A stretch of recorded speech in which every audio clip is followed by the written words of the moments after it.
தாய் தமிழ் உறவுகளுக்கு புரட்சிகர வணக்கம். நம்ம இப்போ எங்க இருக்கிறோம் அப்படின்னா, விழுப்புரம் மாவட்டம் அப்படின்னாலே உங்களுக்கு தெரிஞ்ச அமைச்சர் பார்த்தீங்கன்னா நம்ம ஓசி பஸ் ஐயா பொன்முடி அவர்கள் தான். இந்த ஓசி பஸ் சைவம் வைணவம் இது மாதிரியான சர்ச்சைக்கான விஷயங்களை தாண்டி அவர் பெருசா மாட்டினது பார்த்தீங்கன்னா செம்மண் குவாரி ஊழல். இந்த அமலாக்கத்துறையின் சார்பில் அவர் மீது அந்த வழக்கு போடப்பட்டு அது பெருசா பேசப்பட்டது. அந்த செம்மண் குவாரி எங்க இருக்கு அப்படின்னா, அது விழுப்புரம் மாவட்டத்தில் இருக்கக்கூடிய குறிப்பா எங்களுடைய வானு சட்டமன்ற தொகுதிக்கு உட்பட்டவர்களுக்கு மட்டும்தான் தெரியும். அது பூத்துறை கிராமம். அந்த பூத்துறை கிராமத்துல இருக்கக்கூடிய செம்மண் குவாரி அவ்வளோ பெரிய பள்ளம். அது இப்ப இருக்கக்கூடிய இளைஞர்களுக்கு தெரியாது, இப்ப இருக்கக்கூடிய குழந்தைகளுக்கு தெரியாது. அது இத்தனை ஆண்டு காலமாக செம்மண் குவாரின்ற பேர்ல இந்த மண்ணின் வளத்தை சூறையாடியது இந்த திமுகவுடைய ஆட்சியில, குறிப்பா ஐயா பொன்முடி அவர்கள். அந்த வழக்கு சம்பந்தமாக இந்த அமலாக்கத்துறை போட்ட வழக்கு பிறகுதான் பலருக்கும் இந்த பூத்துறை கிராமத்தில் இருக்கக்கூடிய அந்த செம்மண் குவாரியை பத்தி தெரியும். எந்த அளவுக்கு தோண்ட முடியுமோ அந்த அளவுக்கு தோண்டி முடிச்சுட்டு இப்போ அதே போல ஒரு குவாரிய இன்னொரு பூத்துறையாக தலக்காணி குப்பத்தை மாத்திட்டு வராங்க. இந்த திருட்டு திராவிட மாட ஆட்சியில இந்த மண்ணின் வளத்தை எந்த அளவுக்கு நோண்ட முடியுமோ நோண்டிட்டு இருக்கிறாங்க. என் பின்னால இருக்கிறது அந்த குவாரி.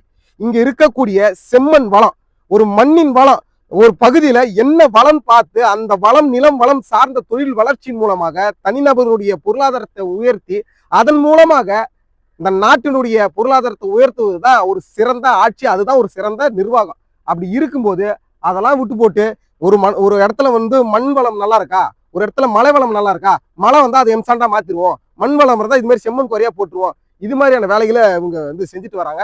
இப்போ இதுல பாத்தீங்கன்னா இப்ப தலகாணிக்குப்பம் கிராமத்துல இந்த செம்மண் குவாரி எடுக்கிறது மூலமாக இந்த மண் எடுக்கிறதுனால நிலத்தடி நீர் அதிகமா போகுது, எங்கள் மண் வளம் பாதிக்கப்படுதுன்னு தொடர்ச்சியாக இந்த தலகாணிக்குப்பம் கிராமத்துல மக்கள் போராடிட்டு இருந்தாங்க. போராடிட்டு இருந்த மக்கள் மீது பொய் வழக்கு போட்டு அவர்களை மொத்தமாக ஆஃப் பண்ணிட்டாங்க. மக்கள் ஆஃப் பண்ணிடலாம், ஆனா மக்களில் வந்த இந்த மண்ணின் மக்களை ஒருபோதும் நீங்க ஆஃப் பண்ண முடியாது. இந்த வானு சட்டமன்ற தொகுதியில பிரபாகரன் பிள்ளையாக சீமான் தம்பிகளாக நாங்கள் விவசாய சின்னத்தில் போட்டியிடக்கூடிய நான் வெற்றி பெற்றா வந்த உடனே இந்த செம்மண் குவாரியை நான் மூடிடுவேன். இதே போல இந்த செம்மண் குவாரியை மூடிடுவேன்னு இந்த வானு சட்டமன்ற தொகுதியில் எந்த வேட்பாளர் சொல்றாரோ தாராளமா அவருக்கு வாக்கு செலுத்துங்க. ஒருவேளை யாருமே சொல்லல அப்படின்னா நான் மூடுவேன். கண்டிப்பா நான் வெற்றி பெற்றா இந்த செம்மண் குவாரி தலக்காணி குப்பத்துல இயங்கக்கூடிய இந்த செம்மண் குவாரியை நான் மூடிடுவேன்.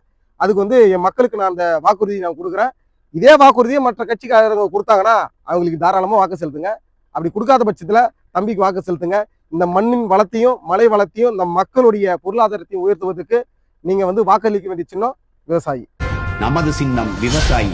ஓட்டு பாருங்க ஓட்ட, அப்புறம் பாருங்க நாட்டை.